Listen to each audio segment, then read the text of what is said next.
It's the Be Forever Cool podcast. My name is Rex 45.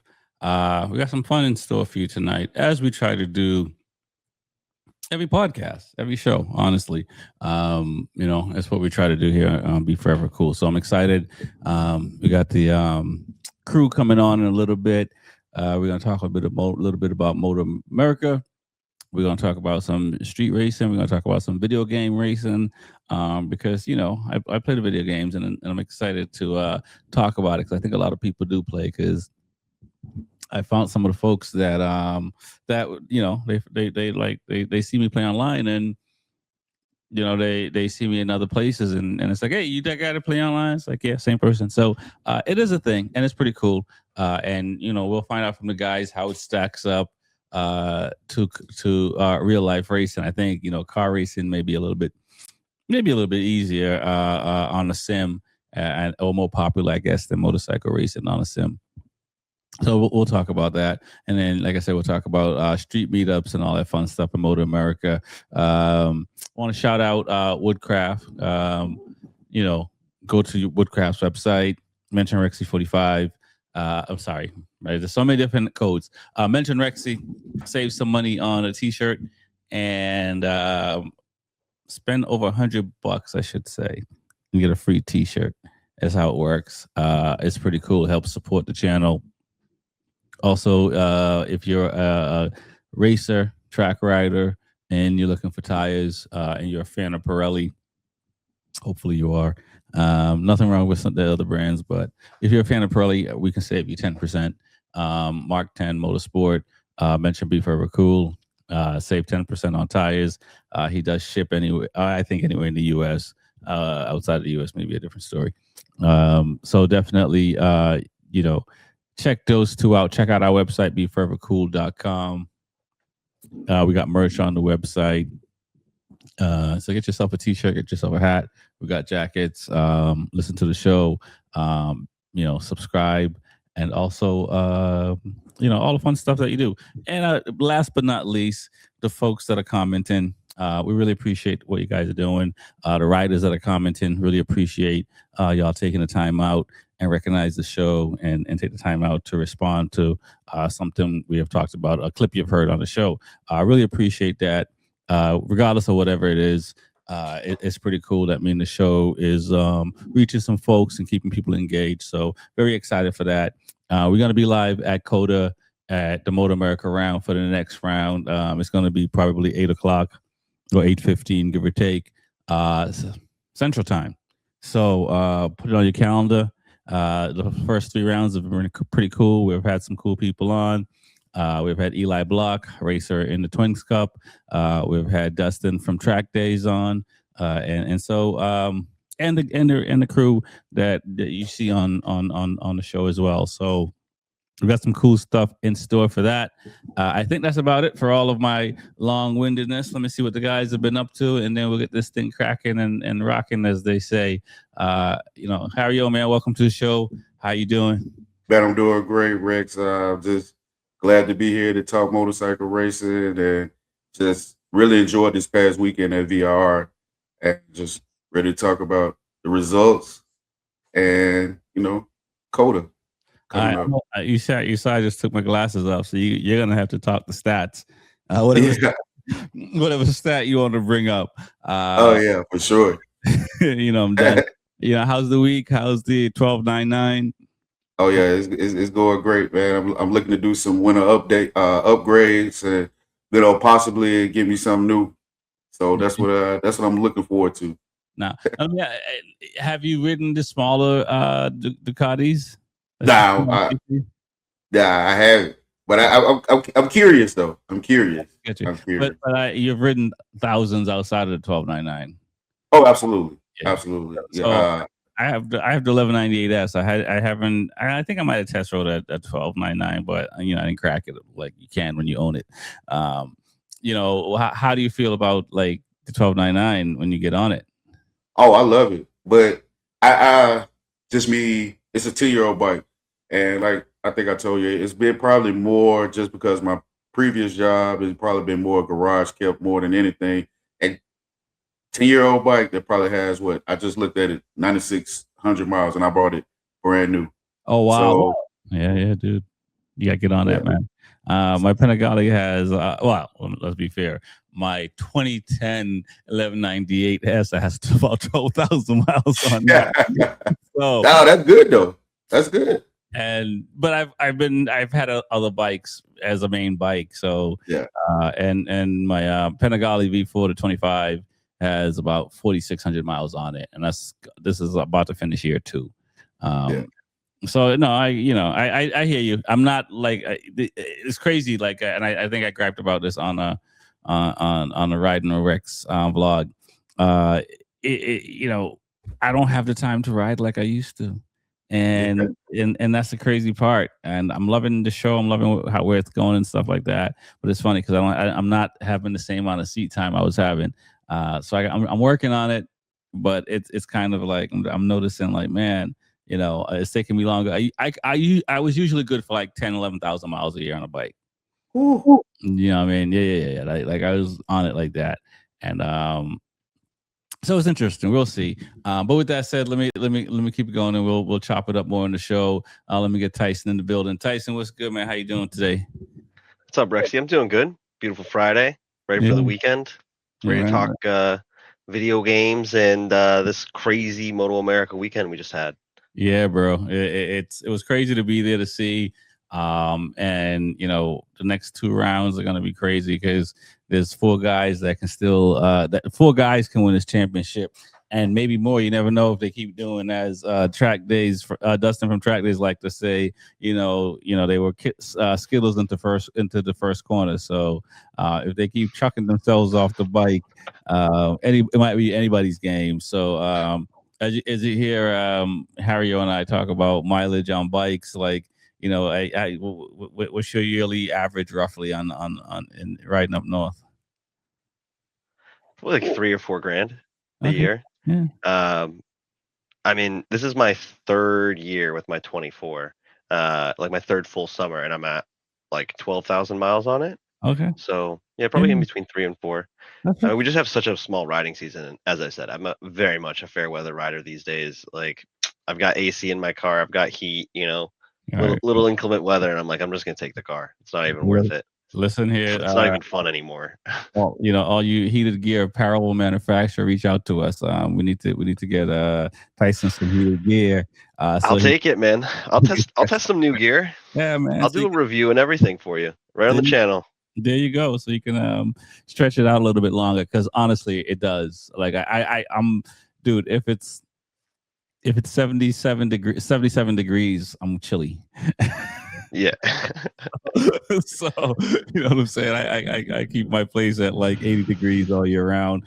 I can't be that picky up here. You know what I mean? 70 degrees is like, that's prime riding weather. No, but I would still have heated gear, like, because I would be chilly on a bike at 70 something. I'll and riding for at least 45 minutes. Yeah, I'll be a little bit cold. Yeah. So that's what but I know. And that's why I have heated gear, and they got the wireless stuff now. They got the battery operated stuff, so you're not looking like you're attached to the bike forever, kind of thing anymore. And it really, like, it's nice to be toasty. Like, it's nice to be comfortable in riding. Your fingertips are not cold, because it's really just the fingertips and the toes that go, and maybe the thighs, right, and the elbow. Yep. Kind of thing, that kind of go, for the most part, especially if you have a bike with windshield, we get a lot of body protection. But I think I forget, was it you or someone was talking about they burnt their glove on the engine? Yep. Yep. I did that.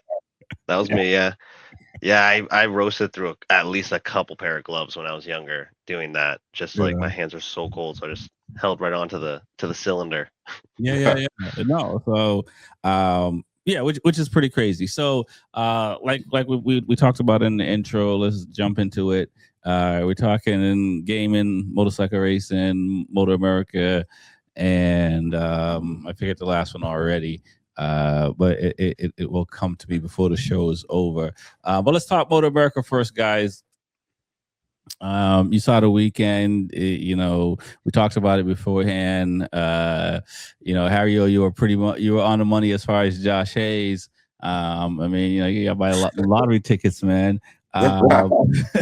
We'll go super sport and then we'll go super bike. Yeah. You saw it. We talked about it. What are your thoughts afterwards? And I'm sure you got some things to get off your chest. Oh yeah, for sure. Just seeing Bender just shred through super sport like that, and I would think that Heron would, be a lot closer than what he is. Just for him being in MotoAmerica, as long as he's been in MotoAmerica and being a Superbike champion, and killing the new king of Daytona. Right. I would think that he would be, ahead of Bender. But just to see somebody from South Africa come here and just dominate like that, and it's just another thing that our talent need to catch up.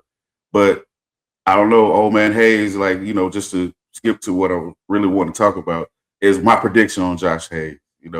I don't know. I just had a weird feeling, like a inkling, something was less tingling in me. Like, I think it's gonna be Josh Hayes weekend. Yeah. And I knew Bender and Heron was gonna do whatever they was gonna do, but Josh Hayes is just he's a legend. He's a legend, and he's still in the game. And just to see him ride the way he rode, and to like just be patient and let the race come to him, and it was a masterclass of what he did this past weekend, and it is good for somebody like myself to see him be so progressive at his mid-40s, like myself, to go out there. 51. Oh, he's 51. In his more mature stage of life right now, to get out there and with the 30 years old, and show him that regardless of age is just nothing but a number, and talent always overwhelms. Talent and hard work always overwhelms you sometimes. The older I get and start to see it, and it was just impressive to see him put on a good show this weekend.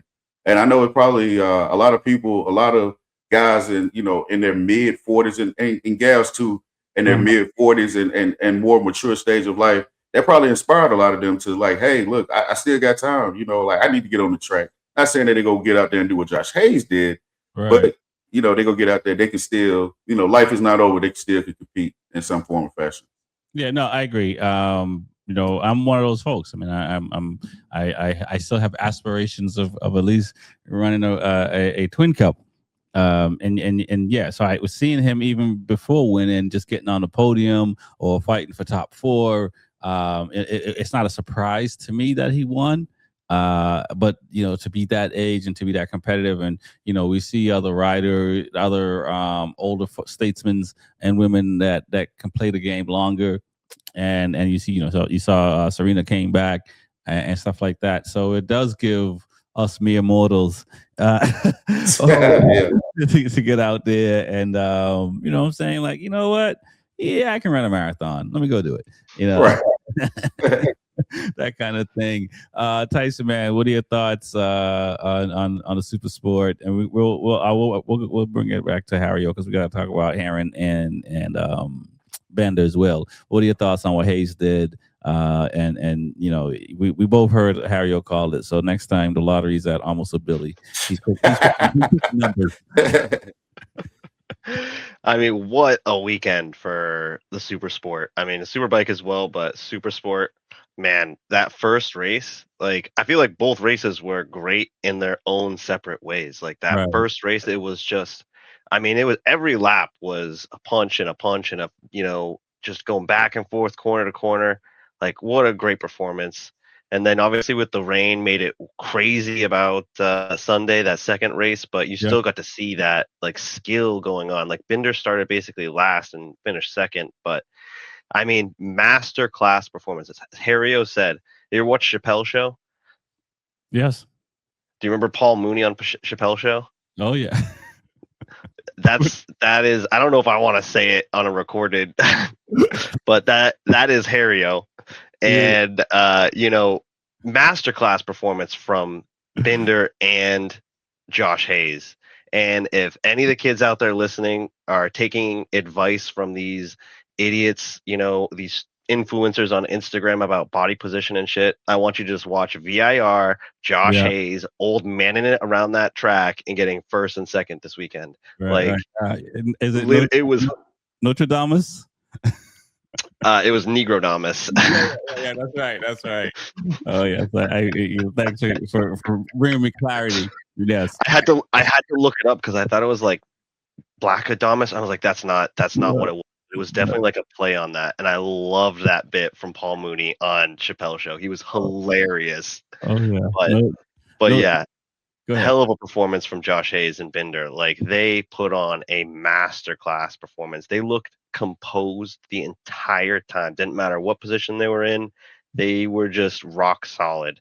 I mean, it was just great to watch those guys. I mean, Josh Herron was giving it to him, but to your point, you guys were talking about earlier, like he just doesn't look all that composed. He's just trying so hard to beat Binder, and like Binder just looks like he's out there for, I'm just out here on the bike and I'm just doing my thing. And Josh looks like he is searching for anything to win and beat him. And I just, like we saw on, I think it was it race 1 where he was at the last corner, the second to last corner, he like went off, and dropped down to 3rd or 4th. I think it was 3rd. I think he finished 3rd or 4th. I got a double. No, was it? I got it. He was 3rd. He finished 3rd in the first race, 4th in the second race. Yeah. Okay. All right. But yeah, it's just, I mean, how do you beat that? How do you beat that when a guy's just out there, he looks casual and he's still beating you and you're giving it everything you got? So I don't know what else Josh has to do. Like, I don't know. I think we hear people say, it's too soon to talk about a championship, but I think in Herron's case, if he may have thought about it sooner, in a sense of like securing points and stuff like that, because at the moment, and I only say that because he's down on points. The way he played out, he's down on points, so he has to work harder, right? And maybe if it was someone else other than Bender that was there. I mean, this guy is, his brother's in MotoGP. He's been around the MotoGP paddock forever, been in MotoGP himself, Moto2, and obviously Moto3, where he jumped from Moto3 straight to MotoGP. Not a lot of riders have done that. Jack Miller comes to mind, you know what I mean, is one of the other riders have done something like that. So I think, and it's more recent. That's the other part of it. So I think for, Herron, I didn't expect Herron to crack. None of it. We said from the beginning of the season it was his championship to lose, stuff like that. And if Lewis was on the show, he'll talk about why the riders in Europe can be just that much more locked in, can just be that much more quicker from the beginning of the show. I mean, beginning of the race and stuff or practice and stuff like that. And I think Bender,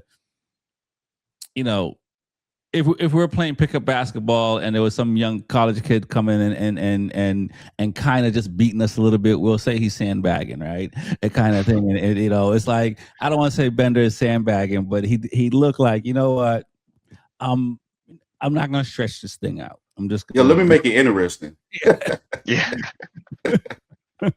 Reminds me of who was it? Was it Flat Dash from remember The Incredibles? At the end of the first Incredibles, where he's like running and he's running too fast and they yell at him, so he's got to slow down. Exactly. You know what I mean? Exactly. That's so. That might be the case. Next time, I don't know if Bender would ever admit to it, but he's pretty comfortable where he's at, and Herron is doing everything to agitate him and to push him and to not give him the secret sauce at every track and everything like that. And the guy's still coming out on top. So it's not even like, Herron is just trying to outride him. He's also like, I see you following me, I'm not going to ride the lines I would normally ride, so you don't get him. Those kind of things. And it's harder to do in qualifying. It's obviously harder to do in a race. So Bender's race 2 has always been stronger than his race 1, because he does sometimes he has sat behind Herron and kind of got the goods. So it'll be interesting to see. Let's talk about some of the other riders in the super sport before we move on. Kayla's didn't get on the podium this round, right? So that's kind of tough. DeMario got on the podium last round, but He was up there. He did lead some races, if memory serves correct. Is that the first race he was leading some races?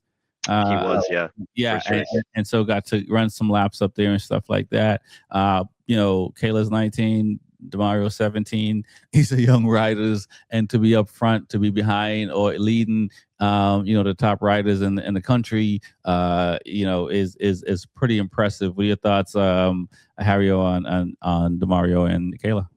Oh yeah, it's what I said. Like coming into this weekend, I didn't think Kayla was going to be running at top form just because the injury to her fingers.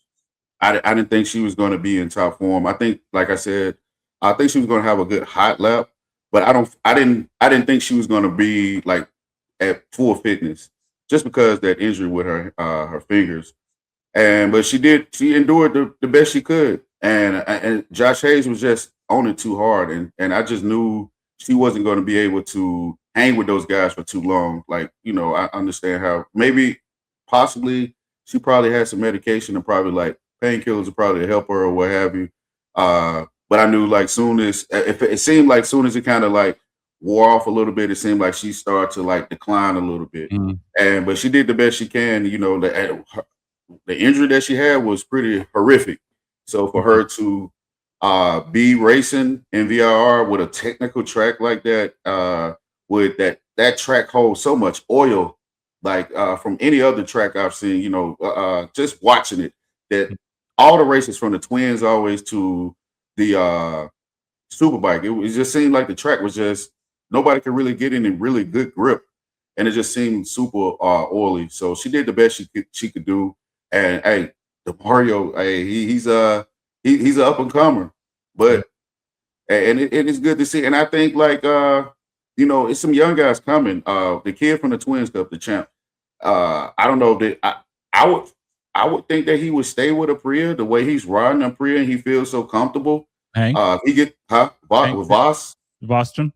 Yeah, if he gets the opportunity to stay on the Aprilia and go up to Super Sport, he is going to be a problem. Yeah, because he's comfortable and he is in rhythm every lap. It's just something about. I think it's the sweet science of riding or what have you. And you see it with Bender. It's just that when they're in rhythm, it's just like, hey, somebody else going to have to match my energy with this or match my skill to probably beat me. Because just like what you were saying about Heron is watching him ride. He has like a lot of erratic movements, and he doesn't seem comfortable.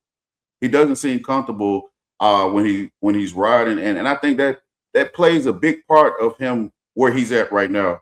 It would take a Herculean effort for him to catch Bender, and the stars will have to align, and Bender will have to have to happen to Bender drastically for him not to secure the championship. It's just like if you like I watched that race a couple of times, like that's what I do sometimes. Like after I see the race, after you see who win or whatever, I go back and watch the race again. And Heron just seemed off rhythm, like he got something else going on. Not don't know personally, but it just seemed like he's not as focused as he needs to be for the race. No, yeah, it wasn't. I mean, we'll talk about Sunday race because the rain played a big part in that. And I mean, they both started from pit lane. One got second place, one got fourth place, and if they made the right tire choice, it might have been different. So we'll talk about that a little bit. But I'll let Tyson get in and talk about Kayla and Demario. Yeah, I mean, they had some. It was good to see some flashes out of those young kids. Good to see them fighting out the front. Di Maria had like a bunch of great opportunities. He was fighting with those guys for a couple laps. I think it was between was it lap 3 and 6 or something like that? Lap 3 and 7. Kayla had some good looks. I think she dived up Josh Hayes a couple times going into turn 1. But I just would really like to see some more consistency out of these guys. Like, you just got sort of Binder and Heron and Hayes. These like essentially we can call them vets at this point. I mean, Binder's still on the younger side, but he's done the Moto2 circuit, the Moto3 circuit. He's literally raced in MotoGP. I think he did a full season in MotoGP. Like he's a veteran rider at this point. And so like it's just unfortunate to see just the vets at the top and then everybody else. And it would be good to see some, homegrown American talents being able to like come in here and just start fighting with those guys. I don't expect them to win every race, second every race or whatever, but like, at least give them the fight and, pull off some wins from those guys here and there. And then, do even better the following year after that. I'm just kind of thinking back to like Josh Herron, his first year in Superbike, I believe he won the championship. I think he was competing with Josh Hayes that year. And that's just kind of what I'm thinking about when I'm thinking about these like young guys that I remember as I was growing up, you either MotoAmerica, AMA, MotoGP, what was it?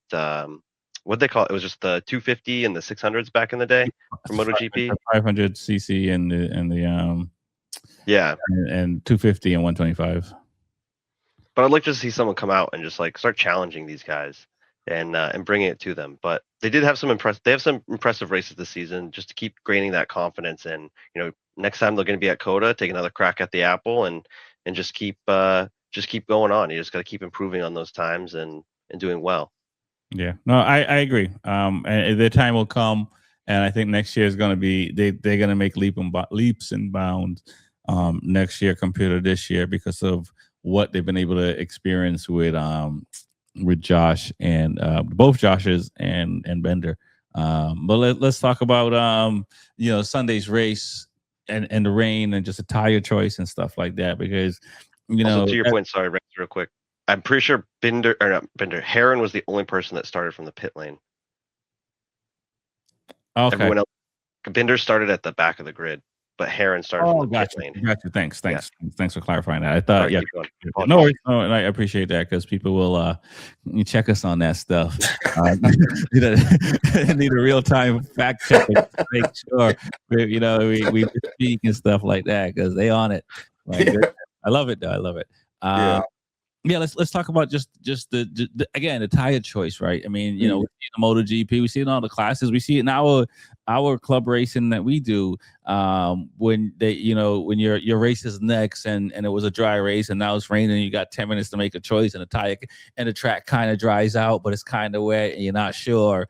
And like if it rained, the people on rain tires like are heroes. It dried out, you know what I'm saying? And so that was also one of those things where, and I don't know I'm sure somebody has a stat on, the percentage of times it rain and how people make the not bad choices, but the choices affect their races because you can only make a best guess with the information you have. So I'm not gonna say it's a bad choice. It just didn't work out the way you had planned. But that was huge though, you know what I mean? Like the guys that took the gamble, the track sounds like a slippery track when it's hot.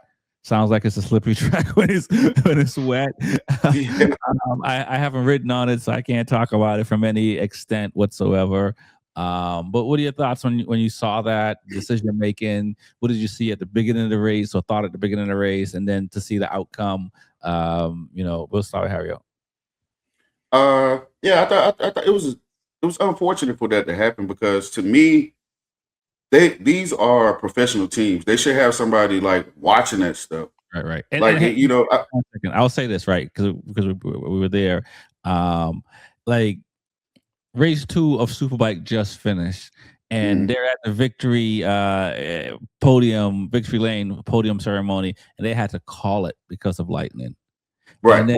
And by the time they call it, in the amount of rain that came down, it was like somebody just throwing a bucket of water on you. I got to the media center, bro. I was soaked. So it was a lot of rain that came down in a short period of time. So with that said, I will say it wasn't like an easy thing to figure out if the rain was going to come back or not. But go ahead. Yeah, but and also like okay, I mean that's a valid point. But I think like coming into the race, and it may be a budget thing. I think like sometimes they should have it already prepped, like those tires prepped just in case, because those guys can change the tire super quick, just like how they do it at the Isle of Man. It was the rule. It's MotoAmerica's rule of okay. Can. So that's the problem. It's like if he would have changed a tire when Bender changed the tire, he would have started the back of the grid. If he would have came out on the sighting lap or the warm-up lap with the tires on, obviously he starts in his position. It's when he made that choice. He waited too long to make the decision, and so he had to start in that. So, and that's but and again, we're talking about 2 minutes of maybe someone will correct us about what the time is, but like it was a short period. That's the downside of it. He just made a decision at a later time, and had to start there, and because of that. But go ahead. Yeah, I guess Bender need to just win the championship so he can get some of those Mark Marquez exceptions. Yeah. Like I said, it's just really I mean, again, it happens to all of us. And at this time, it didn't work out for Herons in that regards. I mean, he finished fourth. If the race was 2 laps longer, he might have finished third. You know what I mean? Correct. It's not like when you see guys that start either in pit lane or the back of the grid, and they finish on the podium or near the podium, it's pretty impressive. Oh, it is. It is. It is. Hey, especially to fight through the field like that, and it's those guys are a lot of times in super sport, they're the guys probably from like six stone to they're like in the thick of things. It's like kind of hard to navigate yourself through them, and he did it. There's like we said earlier, maybe he is sandbagging. So it was a good thing to see that the race didn't get axed, that they were still able to race. So Virginia so far, I don't know. I think VIR has been one of the best races of the year so far to me. Okay. Interesting. All right. To me, it's been one of the best races. Just to me. Well, just to me. Super sport wise.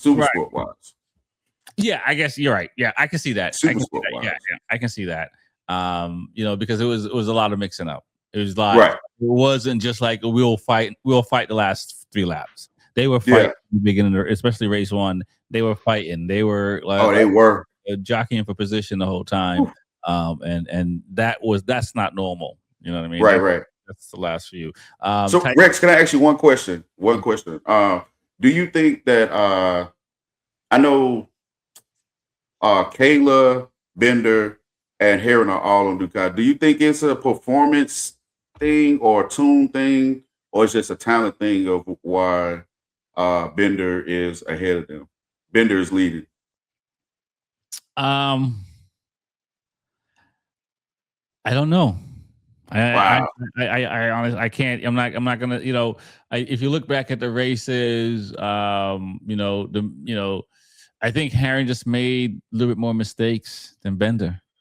I mean, Bender crashed out too, right? I mean, you know what I'm saying? He did crash out a couple of times as well. You know what I mean? And so, but I think it's just you can't. I mean, no matter how the season ends, I mean, I'm not going to sit here and say Herring didn't give 100%. It just correct. It's sometimes it just, like I said, I think they gave the best. Again, I'm not sitting here saying it's over, but like so far, I think he's given 100%, and it just there can only be one winner. Whatever sport you're in, you just want to know you left everything on the table. If you're not the winner, and I from what I can tell, I think the team Heron, those guys, I think they've left everything on the table. I think the choices just didn't work out in their favor a couple of times, and there was tire issues. I think if it was in Mid Ohio or the round before, there was a lot of tire issues and stuff like that, and so it's and that's who got the bad tire, right? And so it's you know what I'm saying? So I think it's been fun to watch, and it's not over. But I do think Heron and the whole team have done 100%. It's just like I said, there can only be one winner. But it's been a hell of a show so far. What are your thoughts, Tyson? Yeah, I think that Sunday race was just a tough call. I think motorsport uniquely, you can make decisions, but your decisions are win it or bin it. Every decision. almost every decision. In this case, like you're either a hero or you're a zero. Like you either make the right call or you don't. Whereas like, football, there's certainly the possibility of those choices as well. You've got the star quarterback or the third string quarterback, you know what I mean? But there's also, you could swap out a different sorts of running backs. They could be great, or they could just, they just help the team, and it wasn't, a huge difference either way. But like in motorsport, like I said, these choices are uniquely hero or zero, and it's tough, and that's just a fact about motorsport. And he made a choice. Imagine if if a racing team could have 12 riders and whoever sets the fastest lap get the race that weekend. I mean, we've just all chosen that'd be ridiculously expensive, so we don't do that. But like, I mean, it's a possibility. I mean, back in the day, the 70s and 80s, Formula One, MotoGP, they would have multiple, tens of bikes or couples of riders. Like there's stories from the 90s in Formula One where they would have 4 cars. They would bin one, go out on the second one, bin that, go out on the third one, bin that, and now they've got 1 car for the rest of the weekend. You know what I mean? Yeah. But yeah, I think it was tough. I when those guys were out there riding on slicks, I was like, whoa, the balls on some of these guys, because there'd be a corner and the corner looks fine, but that main straight, there was some decent standing water on that main straight, and I was trying to watch, like every once in a while you could just see someone just full pinning it, and like the rear tire just skidding out on it. I'm like, oh, I hope no one just like loses it and just eats it hard. But especially with these bikes, they don't have any traction control or anything like that. So,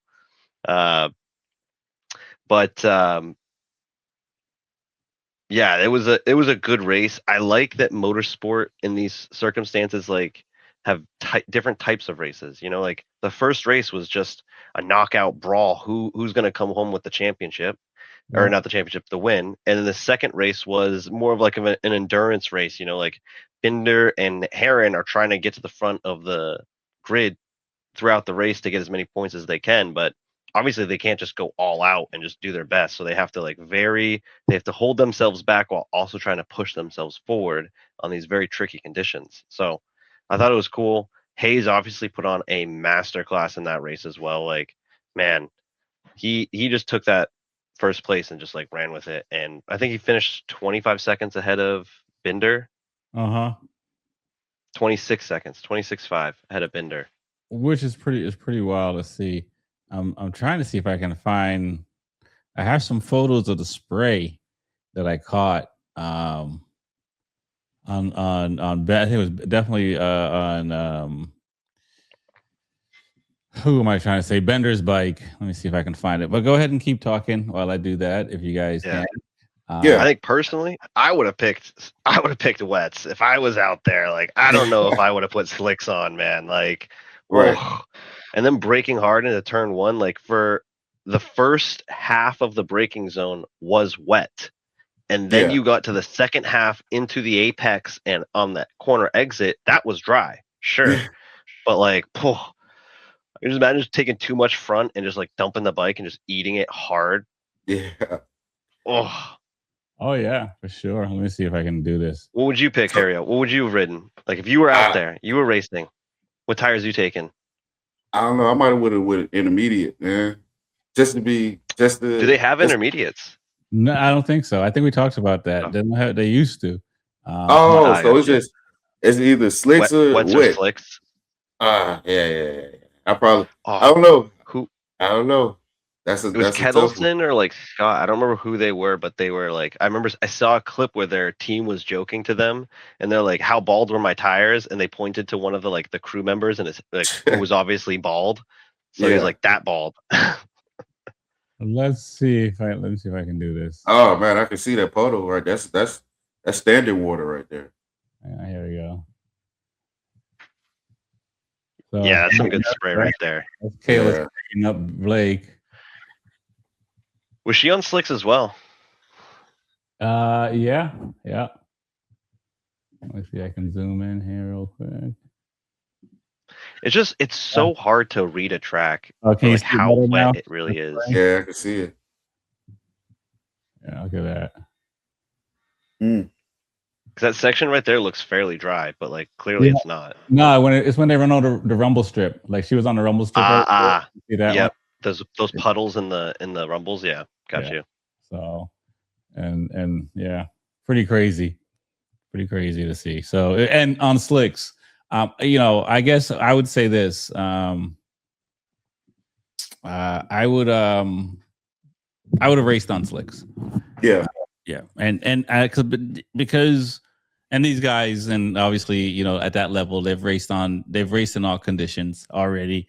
And I find that slicks have a lot of grip, even when water coming down, even when rain's coming down. It has a lot of grip. I'm not gonna say on a downpour I'm gonna be out there, but if it's 50 and there's no water settling, I'm on slicks. And again, it depends on the temperature. I'm not gonna sit here and say I'm gonna be on slicks in 45 degrees out there, right? I'm not gonna do that. But if it's 75 and it just rained and we're just waiting for it, and there's dry spots and stuff like that, I'm on slicks. And again, that's just because I've tried it, and like it's a good grip. If it's standing water, I'm on rain tires because you just need a channel just to flush that out. But in this condition, it was tough because you didn't know if it was going to rain again. That's the other part of it. You know what I mean? It'd be one thing if it was just like it's clear and dry or anything, and it is, and it is what it is. But the like I said, the people that chose and they made the right decisions, they came out on top. Imagine if it did rain again. Kettleson's a hero. Yeah, bro. Rex, quick question: were you able to? Were you watching the Twins race when Matt Chapman had that issue? No. Oh, and yeah. So no, it's. I was just talking about this earlier. Like, I can only be in one place at a time. Yeah. and MotoAmerica doesn't wait. It's just kind of like, one race series is doing the podium, the other one's already on the grid. Waiting to start and stuff like that. So it's something that next year, I mean, the only way I can resolve it is by having more people. But like that, it would be nice to be able to get all the races. So no, I was able to get the beginning of the race. I got some not podium. I got some of the corners, but I didn't get that. So, and I don't even get to watch the race really, because when you're out there, you only seeing the corner you're at. So, some places they do have like jumbotrons and stuff like that, but it's usually where the fans are. And we're fortunate to be closer to the racetrack, so I don't really get to see that. You know what I mean? So that's the only, like, working is different than just being a fan and just you can watch the whole race at your leisure. It's like and it's like you're trying to get to the victory lane. So it's like the last few laps you're not even watching. You're leaving wherever you're at to boogie down, and there's a delay on what you see. So it's like you really got to even move. You can't be watching the race because by the time the race is over, the folks are already in victory lane on TV, I guess I should say, on the live. So yeah. So it's not. So I do have to rewatch the race, and so my routine kind of is get the grid, I get the first few laps, go into the media center, watch the middle of the race. And then media center, and go do victory lane, and then even victory lane is like quick, and then like if it's Superbike or Supersport, trying to get to post interview, right, and stuff like that. So it's different. It's I'm not complaining, but it's not the same. So yeah, so I missed the crash, and it's like both Suzuki's went down. I mean, I know that's what you were saying, but like that crazy. I did see the replay of him, smashing his face on the visor, and not on visor, on the windshield and breaking it. But I'm glad his visor did not break. For sure. You know what I'm saying? That's most important, because that would have even been worse for the kid. So no, and the gift of youth for him to just get up like that too. Man, listen, I ran into the back of a truck full speed and got back up. That adrenaline. Played football in the street, caught a ball and turned around, and the truck was right there. The Didn't even see it. Oh man. Point. I mean, I'm still short, but at that point, I was short enough that I wasn't taller than the bed. So, Yeah. So yeah, man. Nah, you can. When you're younger, you land easy or softer, and you can get back up. No, it's pretty crazy to see some of the gnarly crashes. That these riders get kind of hold up in a pretzel, and Sure. and they get up and just like, oh, me now, red flag. You got your hand up. Yeah, let's red flag this one. It's a hangnail. Yes. Let me give it a thumbs up. Let's just bring the wheelchair out here just for safekeeping. Yeah. Hey, listen, man. That's the before we talk about the sim racing and stuff like that. That's the gimmick at the airport, right? Because anyone can order a wheelchair at the airport. You don't have to. Yeah. Can't walk or have struggle walking. You just have to be lazy enough to just order. Right. I don't know if you pay if it's free, but Yeah. it's there's a lot of people in them wheelchairs that can in the airport getting pushed around that can walk. Yeah, absolutely. So speaking of, this is not a gimmick. I was fortunate to have Davin from Apex on a little bit ago earlier this year, and he does sim racing. He does go-kart racing, sim racing. I believe he did some SCCA stuff as well. I want to say he had a Miata, but I could be wrong on the car he had. But we were talking about sim and just the different levels of it and getting there. I play Ride 6. I play the MotoGP game. It keeps me entertained. Do you guys play video games like that? What are your thoughts on like the sim racing world? And we'll go from there. Start with you, Hario. I think I mentioned to you I have one of my good friends here that stays in Austin. He has an R6, and he actually has a simulator where he taken his has took his R6 and put it on the simulator where he's actually sim racing with the actual motorcycle. It's pretty cool. Okay. Huh? I said, yeah, I've seen like the exhibitions that MotoGP have and stuff like that, and some of these other racing clubs and track day organization that they have them out and people are on the bike and stuff like that. Now, he's using his actual R6 for Actual the R6. I actually send it to you after the pod over. I send it to you so you can get a clear indication of what I'm talking about. But it is next level, and I think like if I had something like that. Mm-hmm. Just because I could be a tad bit delusional, I'll probably be trying to be in Superbike.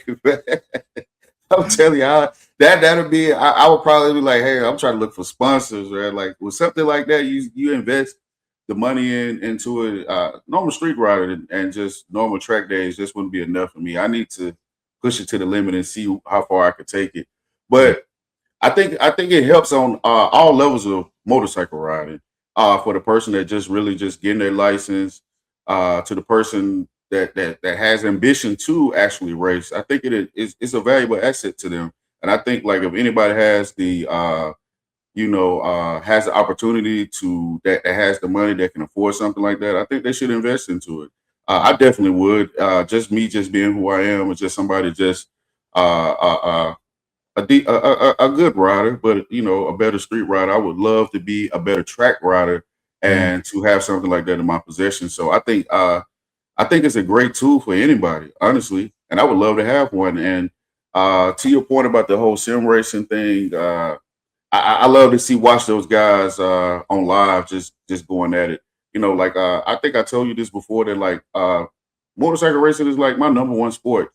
And I watch a lot of guys play NBA 2K and Madden, but I'm really starting to get into watching people that race like do the MotoGP racing and some of the Isle of Man tracks also. And I think it's cool. I'm really go and I'm really go. I think that's gonna be my Christmas gift to myself.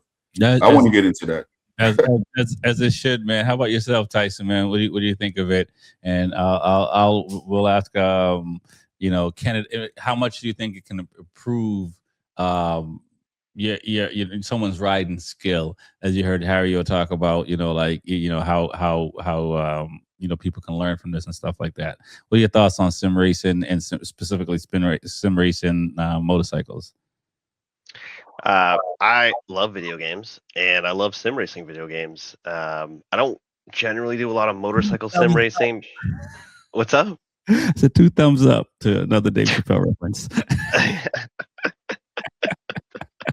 Oh, I gotta rewatch Dave He Chappelle. was actually thumbs down, but Oh my god, dude, I use this one all the time. Like, yeah, let me. Joe Rogan, can I eat that crack? But I would like to like bike sims more. My problem is that like it's so cheap for me to buy a steering wheel and pedals, and I basically have a car.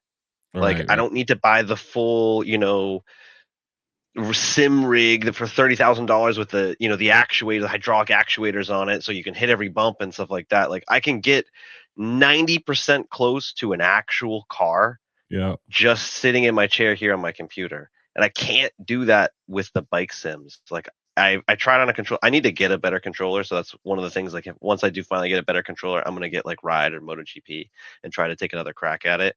But I tried it on my mouse and keyboard, and I was like, this is miserable. I returned the game. I was like, no, I'll buy it again once I have a controller. But yeah, I wish there was more accessible options for like a steering wheel, maybe like similar sort of thing with a steering wheel, but it's like just a bike handlebars. Like that would be a little bit closer to like how you actually ride. But I think it's a lot of help to people. People have definitely in the car aspect of it, people have gone from sim racing to professional drivers. Yeah. So like clearly there is a connection between skills in game and reality.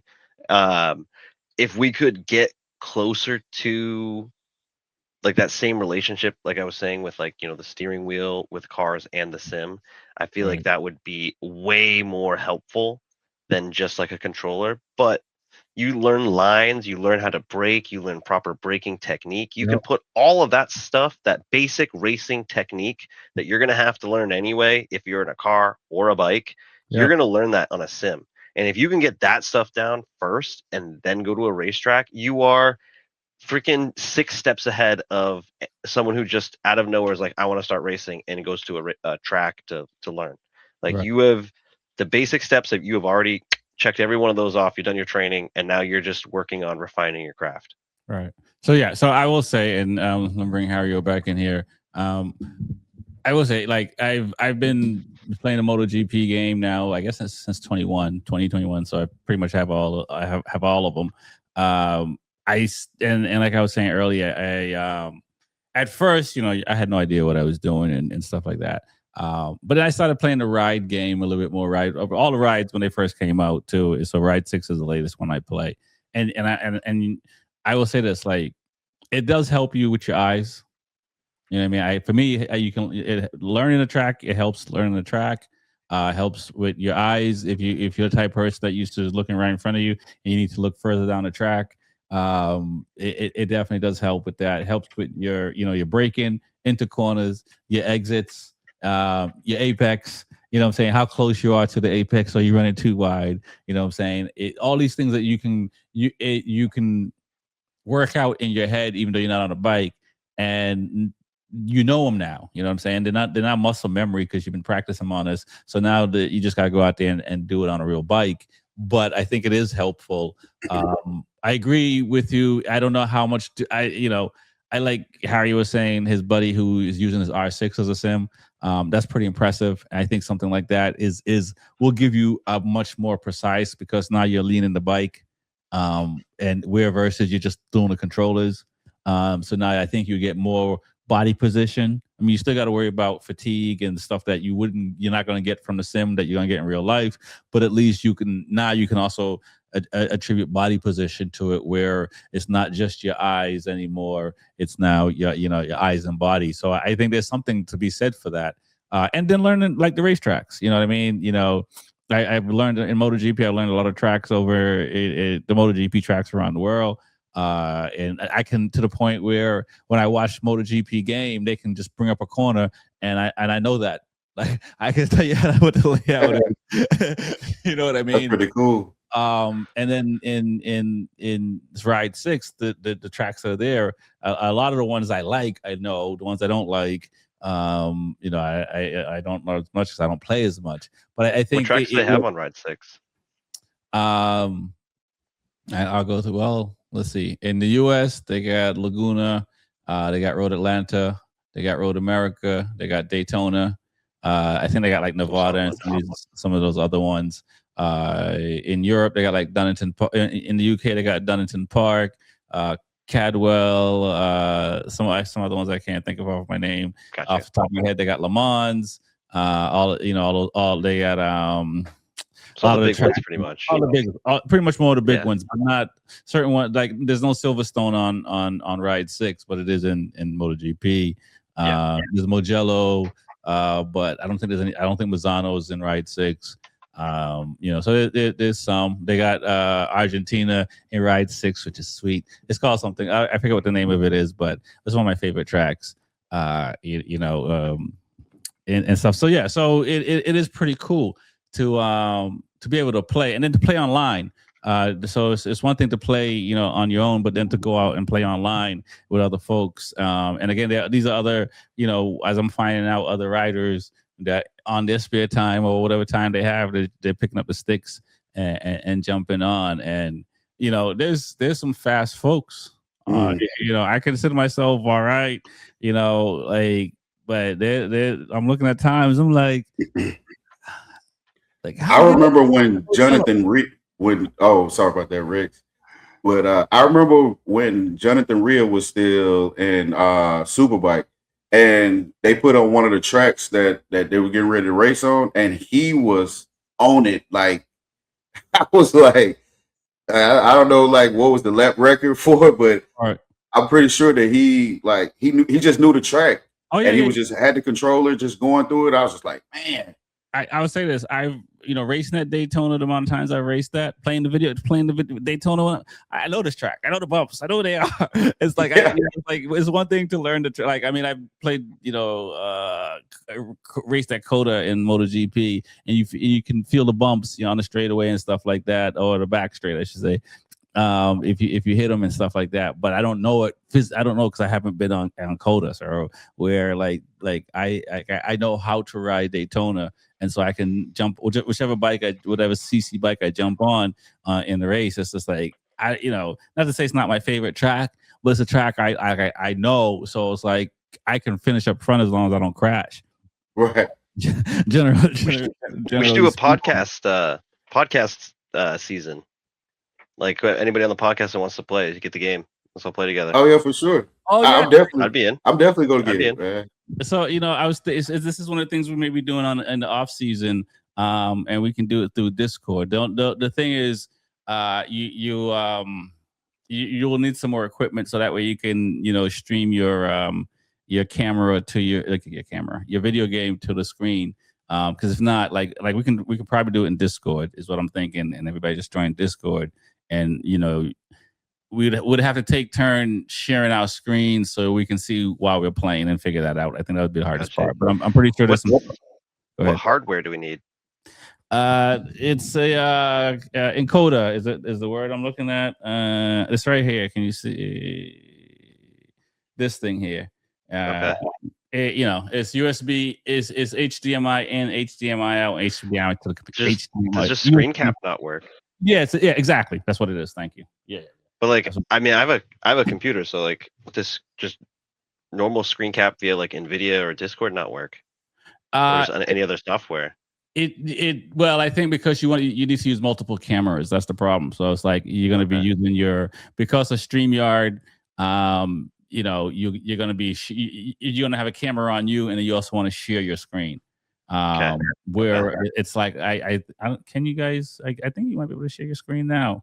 We're gonna have to test it because for sure. But that's something we're probably gonna do in the off season, and we'll probably make it private, and so we'll create a private race, and you know, and we'll send invite out to some of our, you know, fans and folks, and then we'll stream it live.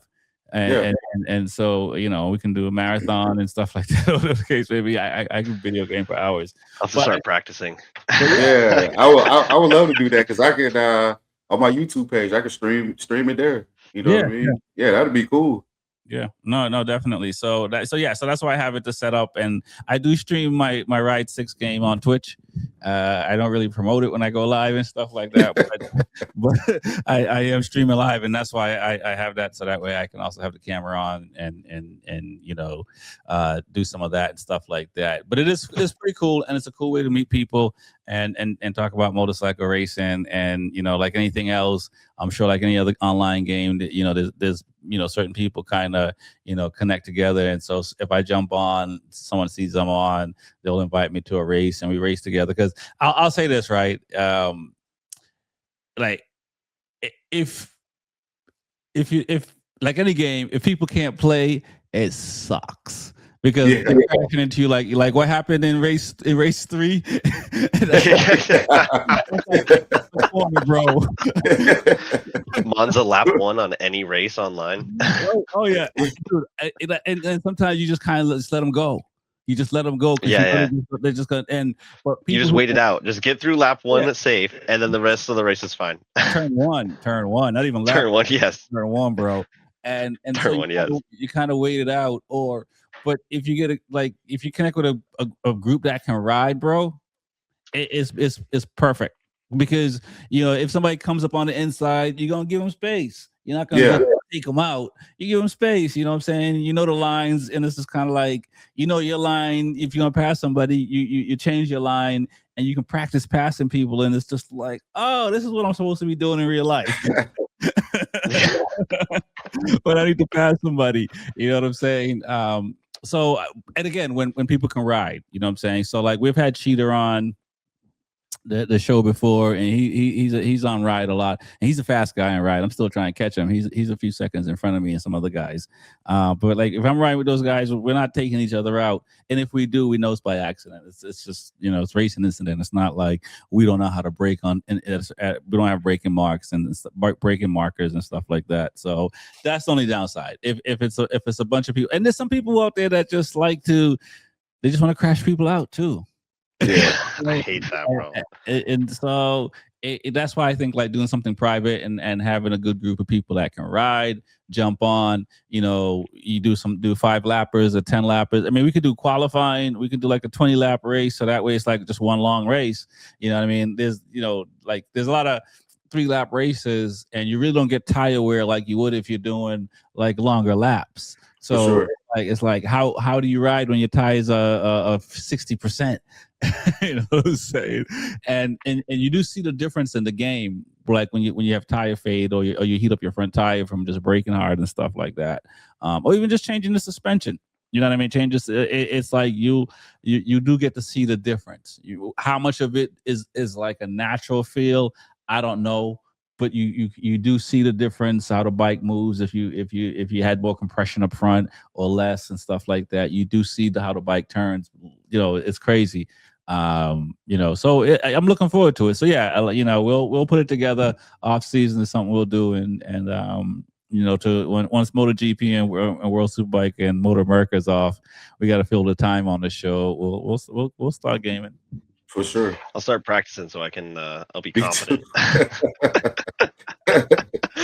Harry I start playing and we're just like crashed out by turn 1. I know, right? We're in the pit. We're in the paddock already. Hey, listen, if it's a 20 lap race, you never know. Yeah. I'm the way I'm at right now, I'm like not all the riders, but you see the riders that crash out with 2 laps to go. That's where I'm at. The last lap. Whenever I play car sims, that's me every time. I'm like, I'm almost there. I'm doing so good. I'm doing so good. Last corner. Fuck. Yeah, exactly.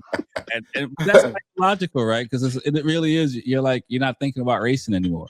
You're just thinking about finishing and not messing up. And that split second is enough for you to make a mistake. And I see it.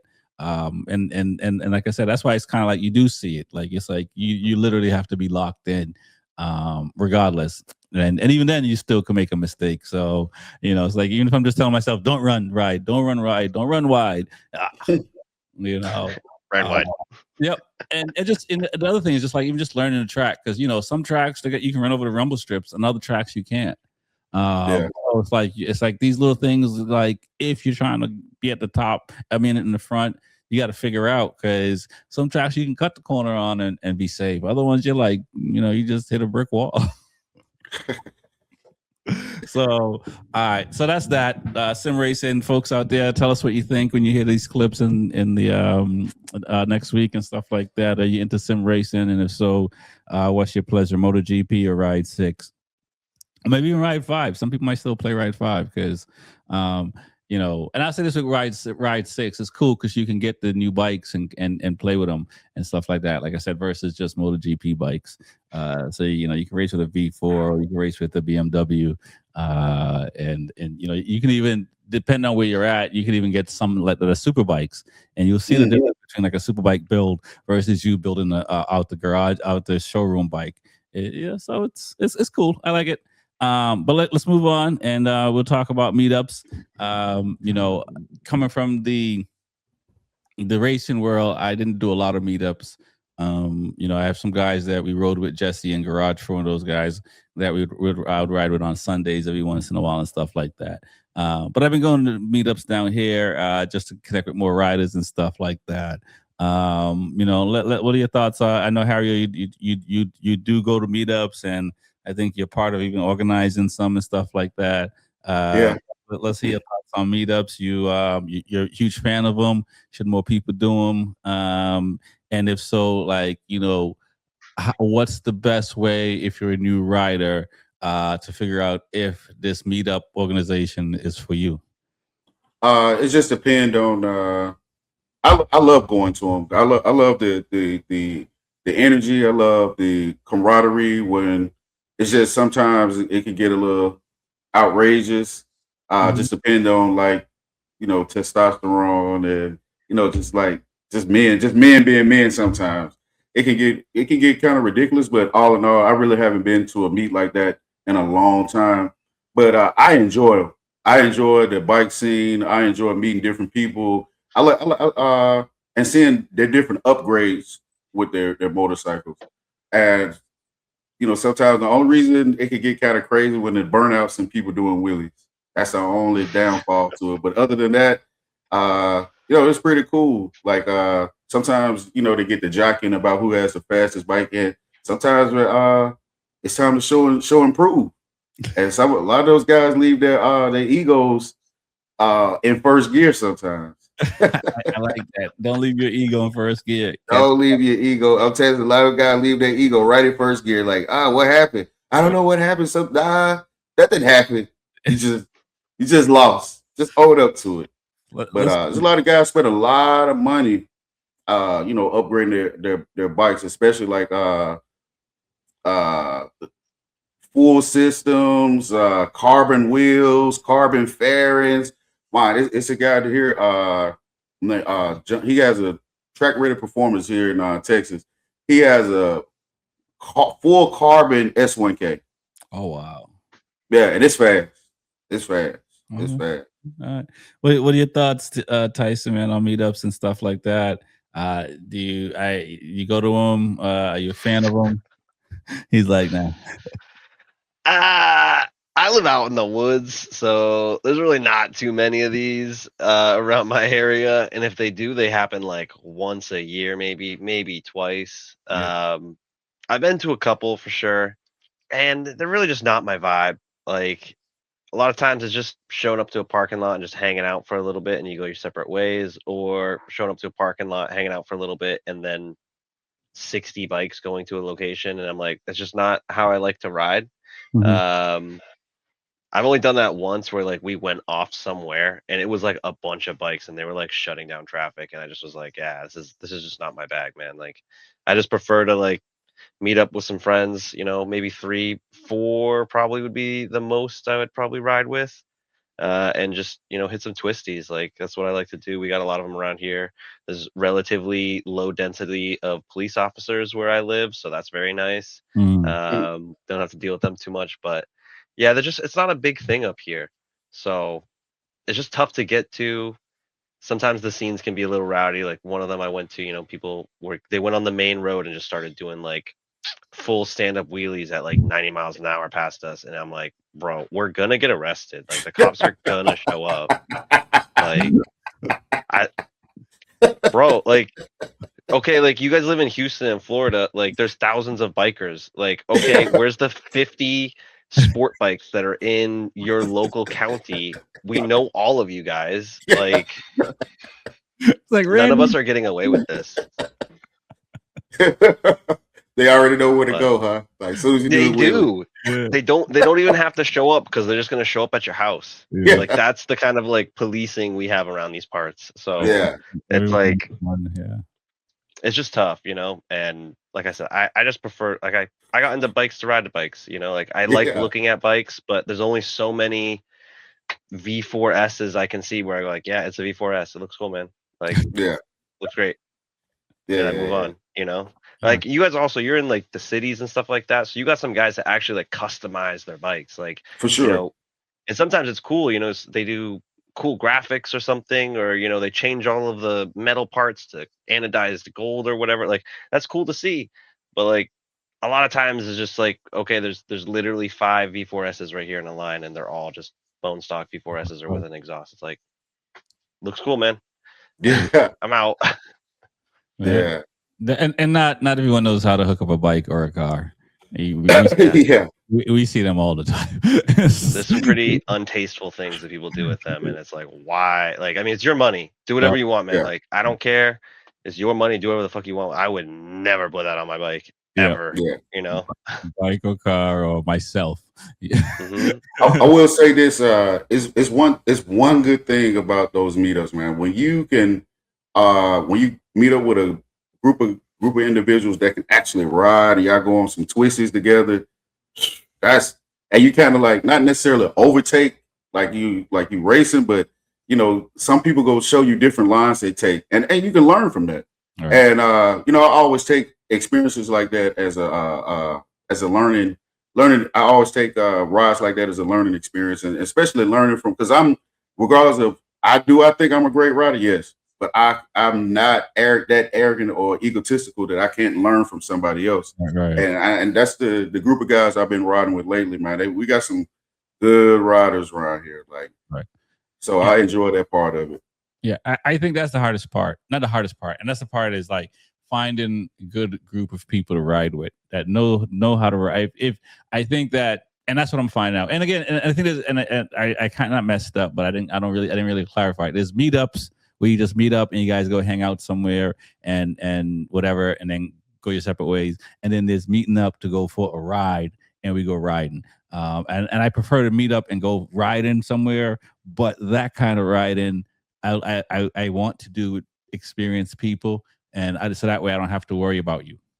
And it's because you're already worrying about everything else. Now you got to worry about the rider, and for me, I'm really just worrying about the rider behind me, because I'm paying attention to what's going on in front of me. So I'm gonna see if you're doing something stupid. But behind me, my vision is only the size of my mirrors. You know what I'm saying? And so I find that riding with inexperienced people, riding with experienced people on a medium ride and a spirited ride, we'll say spirited, and we don't overtake. We overtake, but we don't speed. Yeah. Right. I think that's a good one. Spirited ride. I use that one. For folks that go for spirited ride, it's like you want to have a good skill set. You know what I'm saying? Yeah. It's different than we just out here just enjoying the day, and no one is in a rush. And the meetups all the meetups I've gone to, everybody say ride your own ride. It's one thing when you sit in the parking lot telling people to ride your own ride. It's another thing when they turn that thing on and gals pull off in front of them. That ego kicks in. Yeah, but somebody got to do something. Yeah, I agree with you though. Like you should, if you're gonna do like some spirited to like more aggressive riding, we'll say. on the road. Like you need to have people that are your skill level, Mm. like relatively your skill level. They can be better than you, a little bit worse, but like you got to trust them, and you got to know they're not going to do something stupid behind you, like just absolutely blow the braking zone, take you out, and now both of you are looking at the front tire of the car in the next lane. You know, because it's very important for the people in the front to make decisions for the people in the back. For Because sure. you see what's going on, and if you're not making a good decision up front for me back here, you're not looking out for me. You know what I'm saying? Absolutely. I mean, I usually ride like, it's tough for me to get like, say 3 people together to go riding. So I usually stick to like riding with my dad, who is an ex-racer, and then riding with my buddy. He's a little bit older these days, but my buddy Mike from the track as well, and he rides 600s at the track, and I ride a 650. So sometimes I would race with him because like I only had one race that day, so I'd like, all right, I'll take a middleweight race just so that I can get some more time on the track, and it'd be fun because like I was maybe a little bit quicker through the corners, but he had a little bit more power, so you'd blast off and like, you motherfucker, like I'm gonna be right behind you going into this corner or whatever. But so we've raced together, and we have some fun, spirited rides, and we both know that we're very capable riders. Like if you can start sniffing like amateur or be an amateur rider, you are one of the best riders on the street. You are 99.9% the best rider on the street. There might be 1 or 2 other people that day that might be better riders than you. And so like when we ride, like a lot of it is like we know what to do. Like I might pass a car, like usually I'm going to pass them with a little bit of space for both of us, but at the same time, like you're a big boy, like like look out, don't just blindly go blasting around a corner, kind of deal. And he knows like if he passes a car and I don't, like he knows the next opportunity I'm going to jump out and I'll catch up with him. Like he's not fucking off down the road, but like he's definitely on his pace, and I'll catch up with him at some point. But definitely finding riders that are generally your skill level and you can trust, easy. And like once you get over 3 people in a group, like I feel like that's when you start getting into some like danger zone areas of like just there's too many people trying to fight for space on the tarmac, Yeah. And again, and you're playing with cars and other trucks and everything else. Pedestrians, a bike, a car, a dog on the side of the road, kid with a ball. You got to be careful. Oh yeah. I've one thing I do with like some people that I haven't ridden before with, I always tell them to ride in front of me because I can calculate their foolishness and be able to counter after what they do versus whatever they're doing behind me. I can't stop that. I can't stop what they're doing behind me. I always tell, hey, go ahead and ride in front of me. Trust me, I've already taken calculation what your mistake is going to be, so I can do whatever I need to do. That's one thing I always tell anybody that rides with me. Hey, no, you go ahead and get in front because I know what I'm going to do. And it's easy to see that too from behind. Like, absolutely. You see them make a mistake, and you can see them like literally freak out to do a little freak out, not quite sure what to do. Meanwhile, you're just starting to break into a corner and just lightly trail braking because you're on the street. And like, sure, you may be going relatively fast, but you have more margin to brake even harder and then just let out the brake. And now you're going super slow around this corner. Meanwhile, they may have made a mistake, and done whatever they did. But like you have plenty to play with and watch them at the same time. Yeah. And I'll say this, if you're going on a spirited or aggressive ride and you don't have riding gear on, you're like I don't do that. I don't know what the word is. I don't want to say you're stupid because a lot of people just think it's normal, but it's very foolish. If you're just going for a regular ride, we chilling, ain't nobody doing nothing but we're doing. It's one thing. If you're out here, you're gonna get into that a little bit, and then have gear on. For sure. You know, like sneakers and jeans and a t-shirt, and you're out here trying to get it. Bro, there's so many examples. Just go to YouTube motorcycle crashes. Like there's 800 volumes of different clips of motorcycle crashes, and just watch people eat shit, and you'll be like, yeah, I don't want that to happen to me. That looks not fucking fun. Right. I would prefer for you to have really good gear, but I prefer for you to have cheap gear than no gear. You know what I'm saying? Absolutely. You know what I mean? Because that's gonna last until it tears apart. It'll at least give you more protection than your jeans or your t-shirt. You know what I mean? So that's nothing. Jeans are nothing. Nothing. It's gonna come off real quick. It's gonna come off before you hit the ground. It's gonna see you falling. And it's like your basketball, not your basketball shoes, like your Nikes, too, that they wear. Like, bro, that the second your foot touches the ground, that thing is 60 feet in the air behind you. Yeah. Oh, absolutely. Exactly. How fun is it, Tyson, to be on the SV and racing in the middleweight class and not being the last guy on the track? It's a real ego boost. It is pretty slick. And then you have to remind yourself you're only a novice. But beside the point, like, I definitely have had some. I think I have a middleweight podium on my SV. That's what's up. Yeah.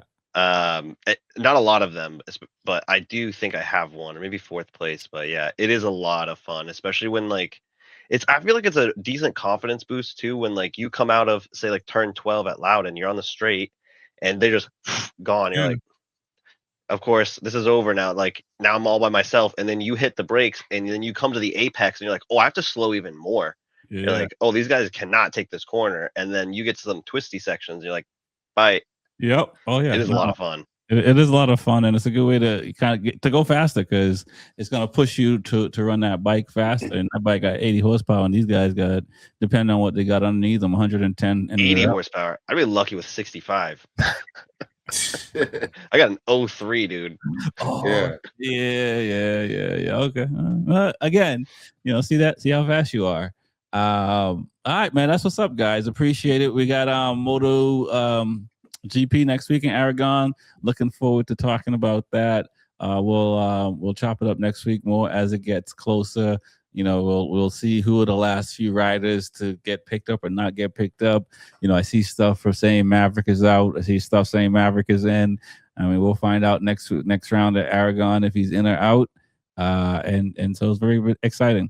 My name is Rex 45. It's the Be Forever Cool podcast. I want to thank Harry O with Two Wheels One Chain. I want to thank Tyson from up north. You know where that is. Peace.